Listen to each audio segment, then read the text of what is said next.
everyone from all over the world comes to this tournament, so we see such a diverse variety of characters. So it's always like a joy to see who's coming up. And now we got Rosalina coming back again in the form of Dabuz, the highest ranked player in attendance at this tournament. Very true. And also, we got our first appearance of Fox in this commentary block from Charlie.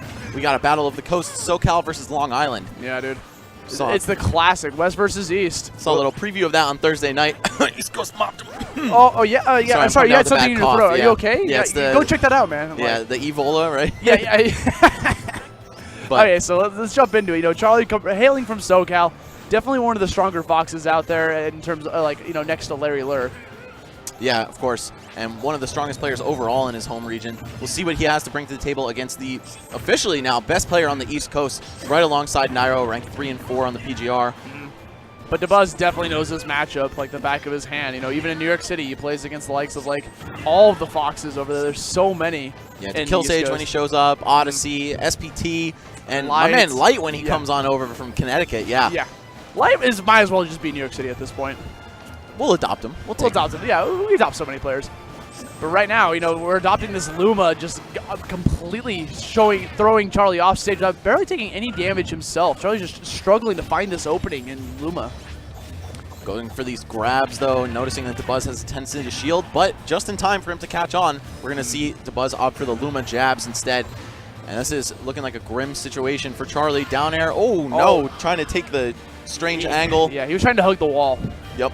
Wanted to throw Dabuz off a little bit, but I think that down air would have intercepted him regardless. So yeah. Charlie going to drop that first stock. Dabuz looking very content. Even though he's only taken 17%, we're over 90 seconds into this match here. Oh my god, Luma's with the jabs, trying to catch him with the forward smash. Dabuz just in control! My god. You see him just drag Charlie with the Luma on the edge of the stage, and then he knew he was going to go up to the top platform. That's the first time we've seen a Luma death 2 minutes into the game. Charlie looking like a fish out of water right now. I know Fallen is in SoCal, but of course he's a ways away in San Diego, so Charlie doesn't exactly get to play him every week. And even still, finding Rosalina practice on this level is nigh impossible. Oh yeah, got to keep it going just to push you into Luma's jab for a little extra damage, and this is not a good situation for Charlie, to say the least, man, to put it kindly. Yeah. If we're being polite, gentlemen.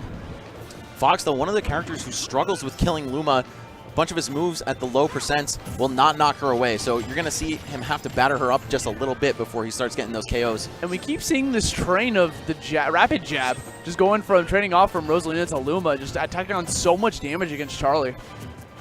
Charlie's trying to find this opening. He's looking for, he's probably sniffing for an up smash, but doesn't in time, you know, he just get the jab into Luma up tilt. Fire in the booth, Charlie. Yeah.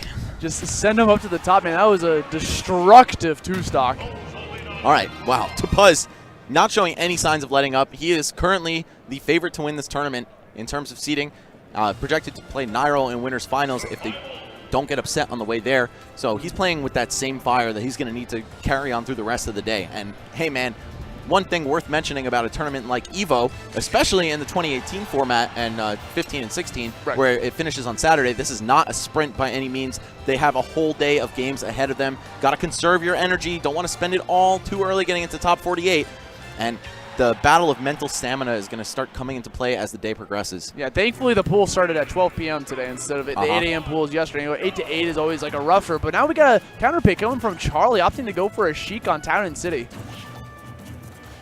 I can get behind this counter pick. I think he recognized that Fox just wasn't really doing it for him, so maybe I'm going to try to go for like some needle play instead. Try to find some like slick openings in Rosalina's defenses. Yep, Charlie's other counter pick character, of course, is Bayonetta, but I think he's just banking on Dabuz having way too much experience against her to bother risking a pocket pick like that.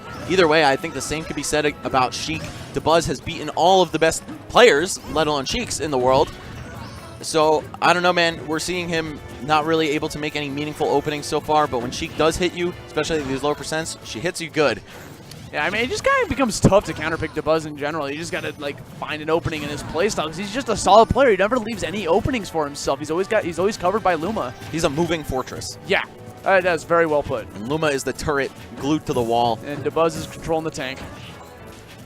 Let's see how Charlie's able to make up for a deficit like this, though. Finally going to deal 50 damage to Luma in total, killing her again by damage rather than knocking her off the stage. But one advantage Sheik has over Fox in this matchup is that it's a lot easier to knock Luma off the stage. That forward air particularly. Okay, waiting for like a roll or a dash in, trying to look for a fish for a pivot grab. Just bouncing fishes over the Luma, find an opening. I like that from Charlie. Yeah, just picking any sort of vacancy into Buzz's defense. Just find that hole. Just jump through the window. But he's still only attacked on 37 damage. That rapid jab is hurting his shield. I mean, I agree. You just have to let go of the shield at that point. You don't want to risk getting broken. There we go. Gets the up air. Not enough to get the kill. Good DI from Charlie. Then DI in. Seeing another jabs. At this point, you know, Dabuz can pretty much kill Charlie with almost anything. That's at 153%. Just look at how this man controls the edge. He has Luma inch forward, jab 1-2, jab 1-2. She'll take a couple steps. Yep. And then, right when you say, oh, getting up normally is off the table because Luma's here, bam, jump up air, and he'll cover everything. Yep. That's like Dabuz's bread and butter. He always likes to instill that fear into his opponents. Makes you feel like you can't play sometimes. Yeah, it becomes a tragedy almost. Ooh, trying to get that jab again. Charlie's just jumping all over the place, trying to find this forward air. He is just struggling to find any sort of damage. There we go. Didn't get too much off of it. He's trying to use that as a way to get rid of Luma, but couldn't capitalize on it too hard. Yeah, down smash probably not the best pick in that situation, but a neutral air into grab from Dabuz going to start this momentum once more. He's already lapped Charlie. This is really grim, man. I feel like we're on pace for one of the hardest shutouts in this block so far. Well, let's hope. Hopefully, Charlie can just try to find his way back down to the ground because these dash attacks, he's catching up these landings. He can't even play the game, and that is exactly what you said, Max. A shutout, 2-0 in Dabuz's favor. Mike, that was like, ugh. Weak up air into strong up air. If you get hit by that by Rosa, you're probably going to lose the stock. Yeah, and that's going to be the said. Dabuz, insanely calm and collected. It's just another day in the office for him. Always has his Luma. Dude,